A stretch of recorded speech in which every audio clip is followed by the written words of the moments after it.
So hot on the heels of the HT05 Mellow Buds, which I reviewed last month and was one of my budget TWS picks of 2023 so far, we've got QCY's new release, the HT07 Arcbuds. As always, we'll be taking you through the unboxing experience, having a look at the design and ergonomics, assessing the active noise cancellation. We'll be looking at frequency response measurements and the audio and sound signature, comparing them to some of QCY's other models. There's call samples in a variety of different scenarios. And again, we'll be taking a look at what you get with the QCY app. On paper, at least, the HT07 look like a worthy follow-up to the HT05. From an audio perspective, they're combining a 10mm biofilm dynamic driver with the very capable Wookie chipset, which we've seen across a few QCY releases now, and a few of Soundpeak's more recent LDAC releases too. The chip supports Bluetooth 5.2 connectivity and enables some of those headline features, such as the 40 dB hybrid active noise cancellation, which uses various different modes and strength levels, so lots of customization there. You've got 6 mics with AI ANC and intelligent anti-wind noise, so I'm expecting the call quality to be pretty good too. Sadly though, there's no high-res codec support, so you're just restricted to AAC and SBC only. And the big difference here to QCY's recent releases is the absence of a stem. This form factor was a logical progression for QCY in terms of their product portfolio, so I was looking forward to giving them a try. Now, I'm not going to spend too long on the unboxing here because it's identical to previous QCY unboxings, and you can see what they're like on previous reviews.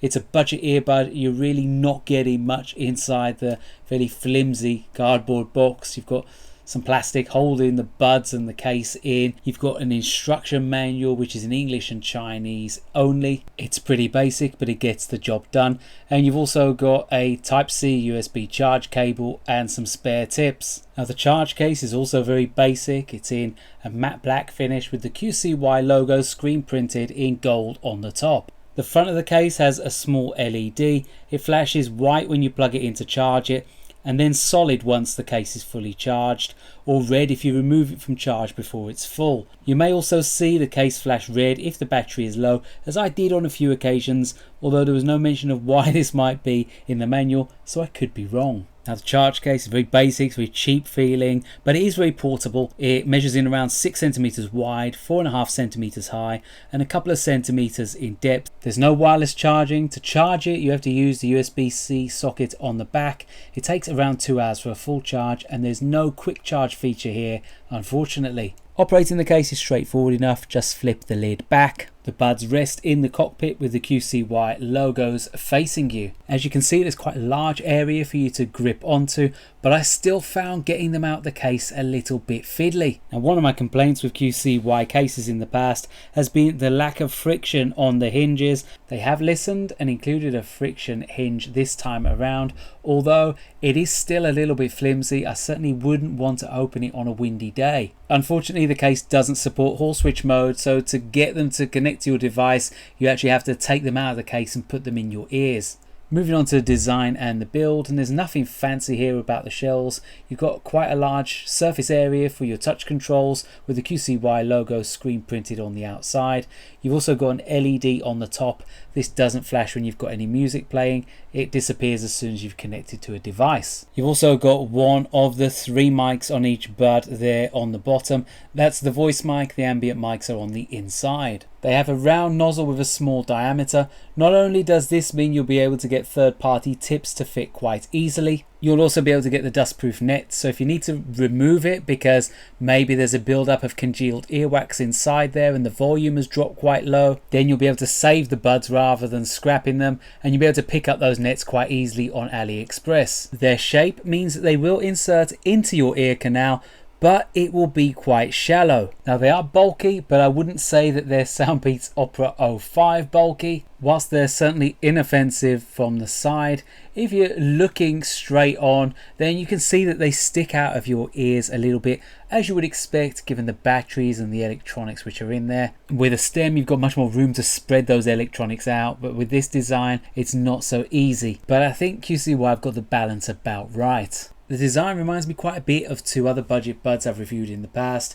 the Tronsmart Onyx Pure and the Soundpeats Mini. Although both of those models had a slightly better fitting, just below where the battery connectors are, as you can see, there's kind of like a shoulder which molds against your ear and gives it a little bit more stability. You've got that on those two other models, but unfortunately you don't have it on this one. Even so, the buds wear pretty well. The touch control area is quite responsive in terms of how they fit and how they look. It's not too obtrusive. They don't feel too invasive in your ears either, despite being inserted ever so slightly into it. So I think QCY have done a reasonable job here with the ergonomics, even if the build quality is a little bit meh. So on the HT05, the sound profile would vary quite substantially when you toggled ANC, and it's exactly the same thing with the HT07. But because the sound isn't as good to start with, that change in the sound signature has a much more noticeable impact. Despite barely any difference showing on the measurements, you can really feel that change in sub bass, which is quite overwhelming when you've got active noise cancellation switched on. With it switched off, the tonal balance is much better, and this kind of saves the sound on the HT07 because with ANC on, it can border on messy at times. QCY have adjusted the sound signature, probably due to the change in form factor, boosting the bass slightly and dipping the mid bass more, adding more presence to vocals and rolling off the frequencies over 10k. Despite that, it lacks the smoothness that you hear on the HT05, and the tone and timbre are also less natural sounding. The peaks at 3k, 5k and 9k give the HT07 added sharpness compared to the silky HT05. On Side to Side by Ariana Grande and Nicki Minaj, with ANC on, the sub bass comes in quite powerful 14 seconds in. It's almost overwhelming and it's certainly uncontrolled, and it's flanked by excessively crunchy percussion. And there's a touch of sibilance to the vocals as well. Thankfully, with ANC off, this improves substantially, but with more complex tracks, switching ANC off isn't going to save them, unfortunately. On Something Got Me Started by Simply Red, the boosted lower frequencies aren't quite as obvious, although the bass and wah-wah guitars don't sound anything near as impressive as they do on the HT05. And while sax and shakers sound fairly natural, there's a lack of texture to other percussive elements, and when you add pianos and flutes into the arrangement, everything starts to feel rather congested. Move to more simplistic arrangements like Wombats by Oliver Heldens, and the HT07 are back in their comfort zone with little noticeable distortion on the sidechain.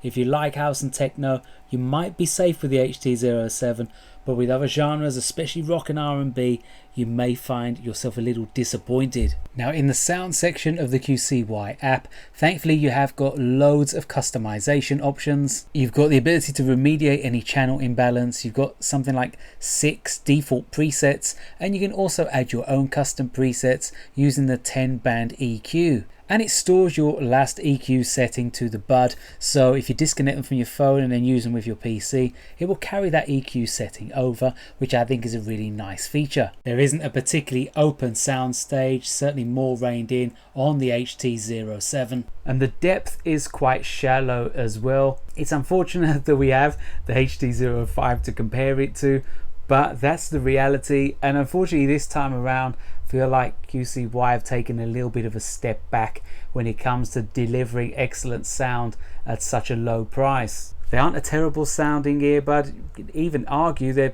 pretty good for the money, but unlike their older sister, there's nothing really to differentiate them here from any other budget earbud that's on the market today. Calls are surprisingly good on the HT07, although I say surprising, you would kind of expect that with 6 mics, wind noise reduction and AIENC, although those are all buzzwords which we've heard before and that hasn't necessarily matched the reality. On this occasion it's actually pretty good, certainly for the price. We're going to give you some call samples now in various different scenarios. You judge for yourself what you think of the call quality. Okay, so we are testing the call quality on the QCY HT07 Arcbuds. In this test, we're in an indoor environment where there's absolutely no environmental sounds going on around you. So this is commensurate with what you would expect if you're taking or making an important call or doing a presentation or an interview, something like that at home, and you've been able to reduce all the sounds around you by everyone being out and not opening the windows, things like that. This time around it's the busy coffee shop test for the QCY HT07 Arcbuds. So if you're in a busy coffee shop or a busy office or a classroom, something like that, and you've got to make or take a quick call, this is how clear your voice is going to sound at the other end of the line. What we're looking for here is how well they perform distinguishing your voice from those many indistinct conversations which you've got going on around you. Next up, we are testing the QCY HT07 Arcbuds. This is a brand new release for 2023 from QCY. It's a follow-up to their HT05 Mellow Buds, and it's an in-ear design that is more akin to your traditional earbuds before the AirPods made them stem-like. Active noise cancellation on the HT07 Arcbuds is actually quite respectable. As with pretty much all budget buds, it does handle low frequency sounds such as engine noises outside and PC fans and extractor fans, stuff like that, a lot better than it does high frequency sounds such as nearby conversations and clicks from mechanical keyboards when you're in an indoor office environment. But it definitely punches above its weight, and in the QCY app you've got plenty of customization over the ANC type and strength. Like the HT05, you've got essentially 3 different ANC modes: noisy, commute and indoor, and within that you've got 3 different strength levels for each. However, bear in mind the strength levels aren't linear. Level 3 indoor, for example, isn't less than level 1 commuting. Instead, each mode has different types of sound which it deals with better, and those strength levels are in turn only attributed to that mode only. Noisy is the most powerful noise reduction mode though, and on that setting, on full power, I find that it handles the full spectrum of sound really well. Transparency mode has similar levels of customization. You've got 6 different strength levels and vocal enhancement mode. Levels 5 and 6 are very powerful, and nearby conversations which you've got going on will come through very clearly. With vocal enhancement, it's even better, but it's a little bit less natural, so there's a little bit of raspiness to people's voices when they're speaking to you close by, and your own voice as well. But even so, as transparency modes go, I think it's pretty impressive. The app has got some other cool features like the ability to customize your controls and save them to the buds. By default, single tap doesn't do anything. Here you can see that I've set it to decrease and increase the volume respectively. But you've got full control to change touch, double touch and triple touch to pretty much whatever you like. You've also got the timing shutdown section where you can configure the earbuds to shut down after a predetermined amount of time. You've also got the ability to toggle gaming mode here and sleeping mode, which switches your touch controls off. You can force a manual firmware upgrade, although usually the app will prompt you to do that automatically. You've also got the find headset section where it will play a very quiet sound actually, so you can try and locate your earbuds. Remember, this will only work if the earbuds are connected to your phone at that time. And battery life on this model, you have to say, is again a standout feature. The HT07 advertised up to 8 hours with active noise cancellation off, and around 7 hours with active noise cancellation on, with the case that extends to 32 hours with ANC off and around 28 hours with ANC on. And I found that these estimates were actually pretty accurate. Because the buds go quite loud, I didn't feel the need to ramp the volume up above sort of 65-70%. As we know, turning that volume right up can degrade your battery life compared with the estimates, which are typically done at around 50%. But even with a few calls and listening to music and just using the buds in various different ways, I was still getting around 90% of the advertised. With ANC on full power on noisy mode, I was getting just under 6 hours. That was with quite a few calls as well and playing games, so I thought this was a pretty decent return. Generally, if you're getting above 5 hours with active noise cancellation on, then that's a very decent return, especially on a set of budget earbuds. The Achilles heel though is having no quick charge feature. I thought in 2023 this is something that pretty much all vendors should be including. There's no excuses for it. We've seen it on QCY releases in the past, so it's not like it's an economic decision.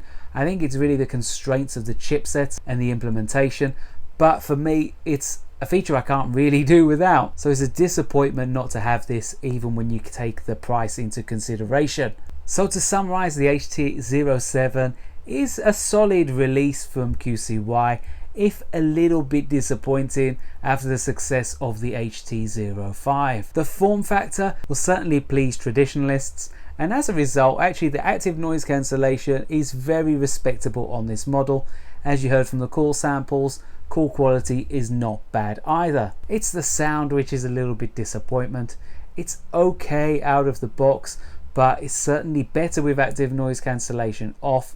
With ANC on, it just becomes a little bit too congested and a bit of a muddy mess, and that sub bass is just too overwhelming. If you're one of those people who absolutely hates stems on earbuds and you're constricted on how much you can spend, HT07 has got some good points, but otherwise I think this is unfortunately one to miss on this occasion from QCY. If you enjoyed the review, give it a like. If you've tried the HT07, pop your comments in the comments section below. For now, it's ReganCipher signing off.